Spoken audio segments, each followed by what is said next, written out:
મગફળીના પાકમાં ઉકસુકનો રોગ અને થડના કોવાળાનું આધુનિક નિયંત્રણ। નમસ્કાર દર્શક મિત્રો, કૃષિ માર્ગદર્શન ચેનલમાં આપ સર્વનું સ્વાગત છે।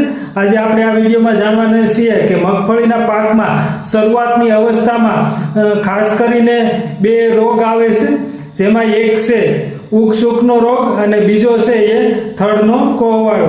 કે આ બંને રોગ રહ્યા એ જો આપણા પાકમાં આવી જાય તો આપણા પાકને ખૂબ જ મોટું એવું નુકસાન કરી શકે। લક્ષણો ક્યાં ક્યાં છે અને એમનું સચોટ નિયંત્રણ કઈ રીતે કરી શકાય એ આપણે જોવાના છે। ઉકસુકના રોગના લક્ષણો જોઈએ તો દાણોરિય એ વાવ્યા બાદ જમીનમાં જ સડી જવું અથવા તો છોડ ઉગ્યા પછી તરત જ નમી પડે છે, સુકાઈ જાય છે ને છોડને ખેંચતા જમીનમાંથી આસાનીથી નીકળી જાય। થડના કોવાળાના લક્ષણો જોઈએ તો છોડ જ્યારે થોડો મોટો થાય છે ત્યારે જમીનને અડીને જે છોડનું થડ આવ્યું છે એમની આજુબાજુ કાળા ટપકા અથવા તો કથ્થાઈ રંગના ટપકા થઈ એ થડ રહ્યું એની ફરતી કાળી સારી જામે, ધીમે ધીમે છોડ કોવાય, સુકાય અને સડી જાય છે। હવે વાત કરીએ પાકા ઈલાજ નિયંત્રણની તો બીજ માવજત। મગફળીનું બીજ આપણે જ્યારે વાવીએ ત્યારે હંમેશા પટ આપીને જ વાવેતર કરવું જોઈએ। જૈવિક નિયંત્રણમાં વાત કરીએ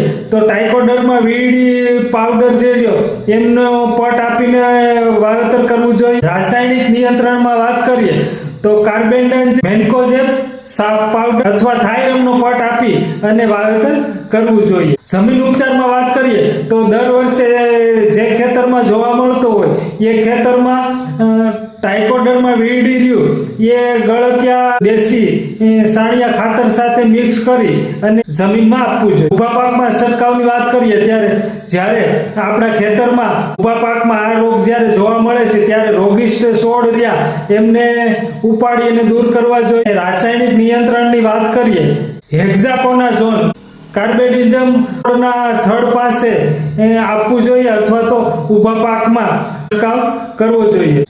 આ માહિતી તમને કેવી લાગી કોમેન્ટ બોક્સમાં જરૂર જણાવશો। વધુ આવી ખેતીની માહિતી માટે આપણી ચેનલ કૃષિ માર્ગદર્શન સુરેશને સબસ્ક્રાઇબ કરશો। વિડીયો ગમ્યો હોય તો લાઈક કરશો ને અન્ય ખેડૂતો સુધી પહોંચાડો, વિડીયોને શેર કરશો।